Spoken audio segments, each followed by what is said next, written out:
Hey everyone, welcome back to the channel. In this video, I'll show you how to uninstall the KB5089573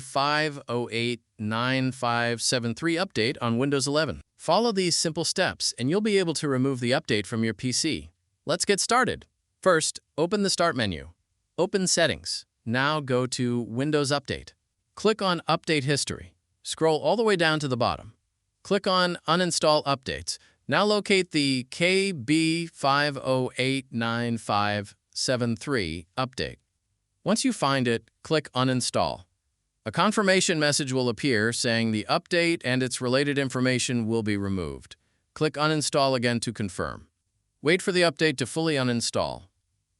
Once the process is complete, restart your computer to finish the removal process. After restarting, the KB5089573 update will be removed from your Windows 11 PC. If this tutorial helped you, don't forget to like, subscribe, and leave a comment. Thanks for watching, and I'll see you in the next one.